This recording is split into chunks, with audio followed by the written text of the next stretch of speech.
कायद आज़म मोहम्मद अली जिन्ना की तकरीर 11 अगस्त 1947 को पाकिस्तान की दस्तूर साज असेंबली में पहले सदर मुंतखब होने के मौके पर। ये एक बहुत अहम तकरीर है और बहुत से लोगों ने इस तकरीर के कुछ हिस्सों को अपने नुक्ता नज़र को आगे बढ़ाने के लिए नकल किया है कि जिन्ना के ज़हन में किस तरह का पाकिस्तान था। ये एक तवील तकरीर है, इसलिए इसे 2 हिस्सों में तकसीम किया गया है। जनाब सदर, ख्वातीन व हज़रात, मैं इंतहाई खुलूस के साथ आपका तहदिल से शुक्रिया अदा करता हूँ इस एज़ाज़ के लिए जो आपने मुझे दिया है। ये सबसे बड़ा एज़ाज़ है जो इस खुद मुख्तार असेंबली के लिए देना मुमकिन है, मुझे अपना पहला सदर मुंतखब करके। मैं उन कायदीन का भी शुक्रिया अदा करता हूँ जिन्होंने मेरी खिदमात को सराहते हुए और मेरे हवाले से अपने ज़ाती हवालों से बात की। मुझे पूरी उम्मीद है कि आपके ताउन से हम इस दस्तूर साज असेंबली को दुनिया के लिए एक मिसाल बनाएंगे। दस्तूर साज असेंबली को 2 अहम काम अंजाम देने हैं। पहला काम पाकिस्तान के हमारे मुस्तकबिल के आइन की तश्कील का बहुत मुश्किल और ज़िम्मेदाराना काम है, और दूसरा पाकिस्तान की वफाकी मुकन्निना के तौर पर एक मुकम्मल और ख़ुद मुख्तार इदारे के तौर पर काम करना है। हमें पाकिस्तान की वफाकी मुकन्निना के लिए एक अबूरी आइन को अपनाने के लिए हर मुमकिन कोशिश करना है।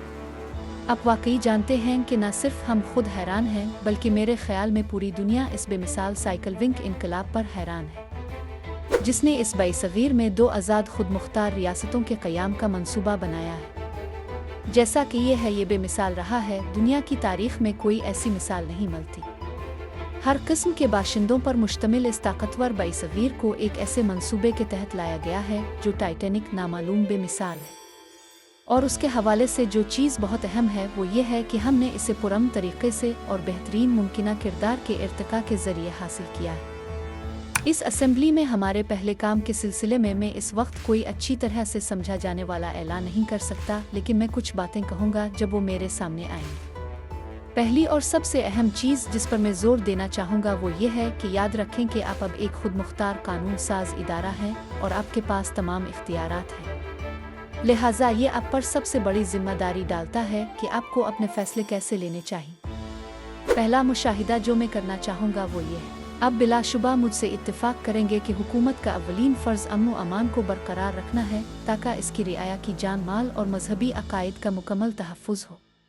दूसरी चीज़ जो मुझे महसूस होती है वो ये है कि हिंदुस्तान जिस सबसे बड़ी लानत का शिकार है, मैं ये नहीं कहता कि दूसरे ममालिक इससे आज़ाद हैं, लेकिन मेरे ख़्याल में हमारी हालत इससे कहीं ज़्यादा ख़राब है। रिश्वत और बदउनवानी ये वाकई एक जहर है, हमें इसे आहनी हाथों से रोकना चाहिए, और मुझे उम्मीद है कि आप इस असेंबली के तहत जल्द अज जल्द मुनासिब इक़दामात करेंगे। ब्लैक मार्केटिंग एक और लानत है।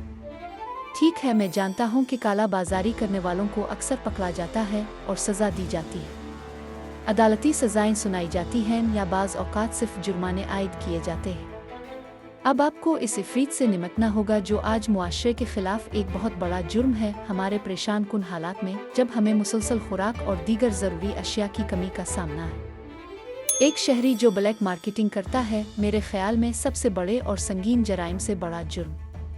ये काला बाजारी करने वाले वाकई जाने वाले ज़हीन और आम तौर पर ज़िम्मेदार लोग हैं, और जब वो ब्लैक मार्केटिंग में मुलव्वस होते हैं तो मेरे ख़्याल में उनको सख्त सज़ा मिलनी चाहिए, क्योंकि ये अशियाए खुर्दोनोश और अशियाए ज़रूरिया के कंट्रोल और रेगुलेशन के पूरे निज़ाम को तबाह कर देते हैं और उसका सबब बनते हैं। भूख और मौत भी चाहते हैं।